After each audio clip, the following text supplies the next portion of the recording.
안녕하세요. 결혼 반년차 30대 초반 여자입니다. 얼마 전 개념 없는 남편과 시댁 식구 때문에 파혼했습니다. 제가 어렸을 때 저희 집은 정말로 형편이 어려웠습니다.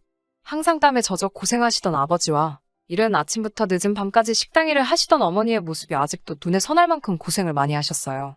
그리고 나중에서야 아버지는 동네 막힌 하수구들을 뚫으며 돈을 벌어오셨다는 사실을 알았네요. 행여 자식들 학교에서 놀림받을까 걱정되어 일부러 먼 동네까지 가서 일하셨다고요. 긴 고생 끝에 본인만의 노하우를 익히신 아버지는 본인의 회사를 세우셨습니다. 사실 아버지가 처음에 일을 시작하실 때만 해도 하수구 청소가 무슨 돈이 되겠냐며 여러 사람들한테 싫은 소리를 많이 들으셔대요. 그러나 다행히도 그 사업이 자리를 잘 잡게 되면서 지금 벌써 20년 넘게 하수구 청소업체를 운영하고 계시고요. 그렇다 보니 이제는 관공서들과의 정기적인 계약도 있고 제법 안정적인 상태입니다. 그러다 보니 지금은 아버지에게 직접 일을 배우고 싶다며 찾아오는 젊은 사람들도 덜어 있더라고요. 그리고 현재 저는 서울 소재의 중견기업 인사팀에서 일하고 있습니다. 사실 공부를 더 해볼까 하는 생각도 있었기에 연애나 결혼에는 딱히 관심이 없었습니다. 그런데 회사 내 선배가 자기 생각해서 소개팅 한 번만 나가달라고 사정을 하더라고요. 그렇게 억지로 나가게 된 소개팅에서 지금의 남편을 만나게 된 거죠. 지금은 은퇴하신 시부모님과 함께 살고 있다는 남편은 호감형 외모에 유쾌한 사람이었어요.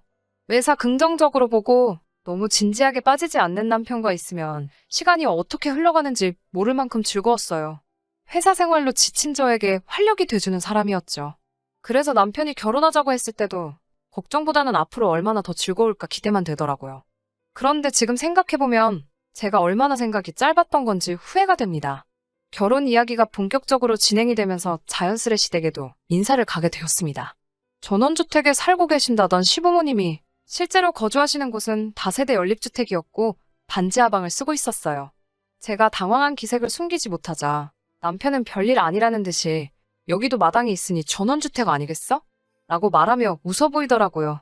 주인집 마당이기는 하지만 어쨌든 마당이 있고 자연을 느낄 수 있으니 그게 전원주택이랑 다를 게 뭐가 있냐는 논리였어요.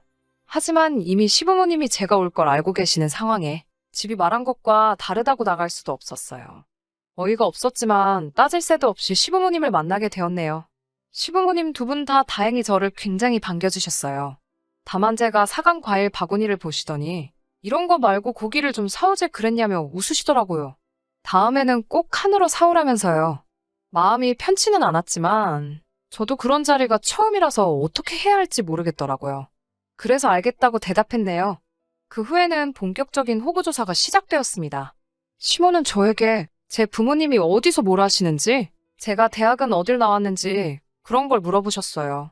저는 늘 그렇듯 그냥 작은 사업을 하신다고 말했지만 사업을 하신다는 말에 무슨 일을 하는 건지 계속해서 꼬치꼬치 캐물으시더라고요. 그래서 제가 하수구 청소를 주로 하신다니까 어머머 아버지가 똥 푸는 일을 하냐면서 막 웃으시는 거예요. 저도 그때는 순간 화가 나서 표정 관리를 못했어요. 제 표정을 눈치챈 시모가 대번에 저한테 너는 뭐 별것도 아닌 걸로 예민하다면서 남편을 보며 예민한 애 비비 맞추느라 아들이 고생이 많겠다며 또 웃으시는 거예요. 남편도 덩달아서 그래서 자기가 살이 빠진다면서 저를 놀리는 게 아니겠어요. 그나마 다행히 시부가 적당히 하라면서 힘든 일 하시면 참 고생이 많으시겠네 라고 수습 아닌 수습을 하시더라고요. 결국 밥이 어디로 들어가는지도 모르게 먹고 집에서 나왔습니다. 그리고 남편과 둘이 인근 카페에 갔습니다. 도통 짜증이 가시질 않아서 죽겠는데 남편은 그것도 모르고 저한테 오늘 어땠냐며 묻더라고요.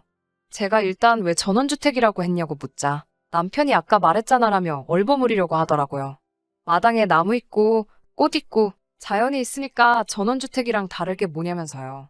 제가 정말 그렇게 생각하냐고 묻자 자긴 정말 그런 뜻으로 말한 거지 속이려고 한 건 아니라면서 믿어달라고 하더라고요. 절로 한숨이 나오더라고요. 사실 저희 집도 어려운 시절에는 반지하에 살았기 때문에 반지하에 살고 있다는 사실 자체가 문제가 되는 건 아니었어요. 그래서 일단 알겠다고 했네요.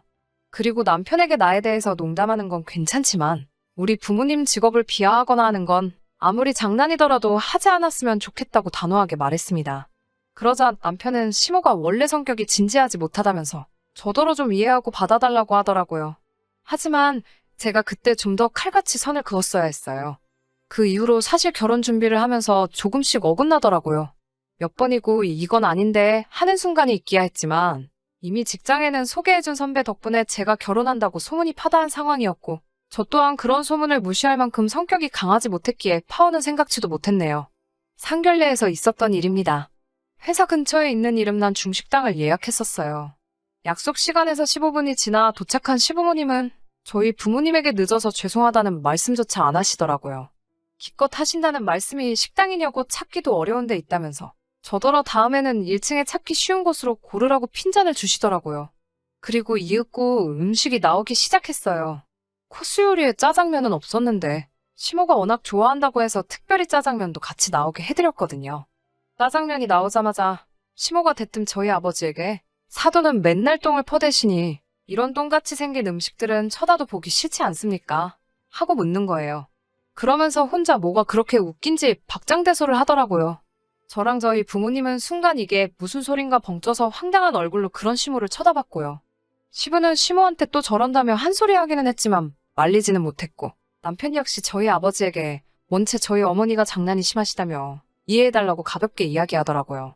괜히 이런 기분 나쁜 농담을 하려고 일부러 짜장면을 시키셨다는 생각도 들더라고요. 저희 부모님은 음식하고는 상관없지요라고 하시며 최대한 의연한 모습을 보이셨지만 저 때문에 이런 수모를 겪으시는 것 같아서 제가 정말 눈물이 다 나더라고요. 제 눈물을 보시더니 시모는 저를 보면 너는 참 성격이 별나다. 그게 뭐라고 이렇게 유난이니? 너네 부모님이 키우느라 고생했겠어라고 말씀하시더라고요. 결국 서로 불편한 식사만 하고 별 이야기도 나누지 못한 채 흐지부지 상견례가 끝났습니다. 그날 저녁 당연히 저희 부모님은 저에게 결혼은 다시 한번 생각해보라고 하셨죠. 하지만 남편이 찾아와 시모가 지나쳤다며 자기를 보고 한 번만 용서해달라고 하더라고요. 아직 남편에 대한 사랑이 남아있었기에 저도 더 모질게 굴지 못했습니다. 그리고 경제적인 부분에 있어서는 시부모님 같은 경우 수입이 없으신 상황이었기 때문에 남편이 생활비를 보태드리고 있었어요.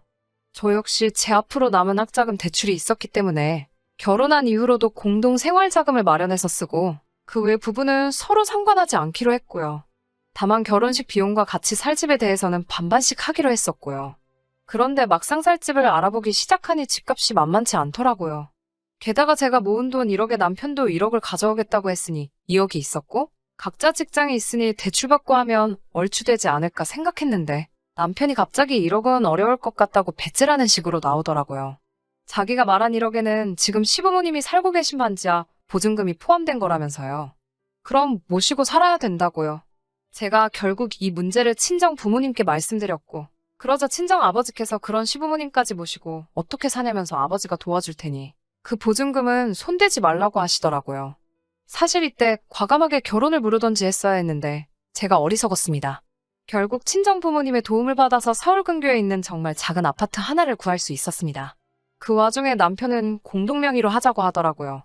빚이 있어야 열심히 살아가는 원동력이 된다는 말 같지도 않은 소리를 하면서요. 능글능글하고 뻔뻔하게 나오는 남편의 모습에 저는 너무 화가 나서 아파트 계약을 저희 어머니 이름으로 해버렸어요. 어차피 남편이 보탠 돈은 4천만 원이 전부였고요. 그리고 그 이후에 결혼식까지는 그럭저럭 순탄하게 흘러갔습니다. 남편이 작은 소소한 것들을 본인 마음대로 해석해서 지나치게 긍정적으로 미화한 것들이 있긴 했지만 저도 이미 적응할 만큼 적응한 상태여서 그러려니 했네요. 하지만 얼마 전 시모가 다시 한번 넘지 말아야 할 선을 넘으셨네요. 얼마 전 저희 아버지 생신날 있었던 일입니다. 결혼 전에는 부모님 생신이면 제가 늘 식사를 준비했었는데 결혼하고 나니 그것도 쉽지 않더라고요. 그래서 온 가족이 밖에서 저녁 식사를 하기로 했죠. 남편한테도 퇴근하고 바로 식당으로 오라고 주소를 알려줬고요. 6시가 되고 제가 먼저 도착한 뒤 부모님도 오셔서요. 그런데 남편이 늦어지더라고요. 제가 어디냐고 전화를 걸자 남편이 시댁에 가고 있다는 거예요. 제가 오늘 우리 아빠 생신인 거 잊었냐고 하자 지금 시댁에 뭐 일이 생겼다며 빨리 가봐야 할 것 같다고 저더러 잘 이야기해달라고 하더라고요. 제가 아버지한테 이렇게 이야기를 전하자 아버지가 그럼 너도 얼른 가보라며 저녁은 다음에 먹자고 하시더라고요. 제가 나오라는 이야기는 없었다고 괜찮다고 했지만 아버지는 새로 들어온 며느리가 시댁에 무슨 일이 있다는데 나몰라라 하는 건 경우가 없는 거라며 얼른 가라고 하시더라고요. 그렇게 결국 저녁도 못 먹고 바로 시댁으로 향했습니다. 택시를 타고 시댁으로 가고 있는데 남편에게 전화가 오더니 대뜸 지금 아버님이랑 같이 있냐고 묻더라고요.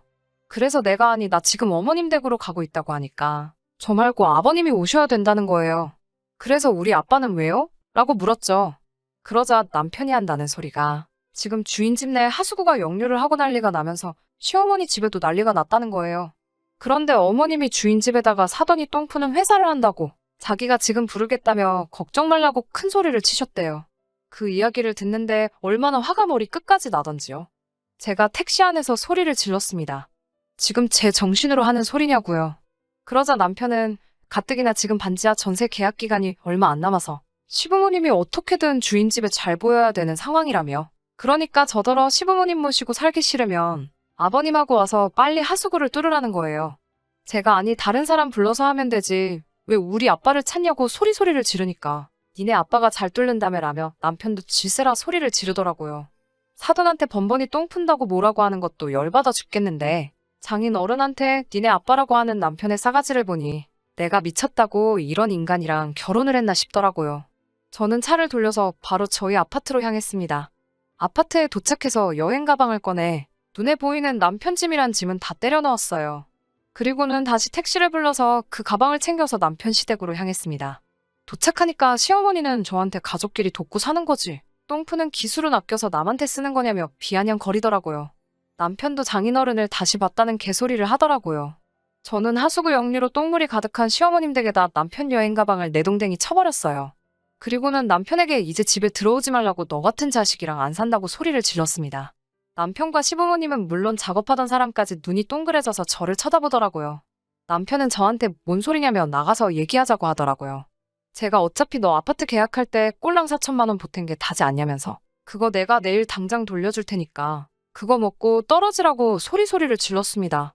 그리고는 현관문을 나서는데 시무랑 남편이 쫓아나와서는 제 뒤통수에다 대고 똥푸한테 똥 푼다고 한 게 잘못이냐 아니면 니네 아빠를 니네 아빠라고 해서 잘못이냐며 자기들이 무슨 틀린 말을 한 거냐고 저보고 속이 좁다며 어이가 없다고 큰 소리를 치더라고요. 순간 뺨이라도 한 대 쳐버릴까 생각이 들더라고요. 그때 제 눈에 임시로 양동이로 퍼놓은 똥물이 보이대요. 저는 그 양동이를 들어서 그 모자에게 쏟아버렸습니다. 시모는 어프어프거리면서 비명을 지르고 남편은 저를 한 대 치기라도 할 듯이 손을 들어 올리더라고요. 저는 아직 제 손에 들려있던 그 양동이로 남편 머리통을 갈겨버렸습니다. 두 모자가 저를 미친 여자 보듯 쳐다보면서 서로에게 괜찮냐고 연신 물어대는 꼴을 보니 우습기만 하더라고요. 저를 고소하겠다고 고래고래 소리를 치기에 고소할 테면 하라고 했습니다. 그럼 나도 너 그 4천만 원 안 주면 그만이라고요. 사실 4천만 원도 현금으로 받았기 때문에 솔직히 받은 적 없다고 배째라 하면 그만이니깐요. 그리고 일주일이 지났을 무렵 회사 선배가 저에게 혹시 무슨 일 있냐며 저를 떠보더라고요.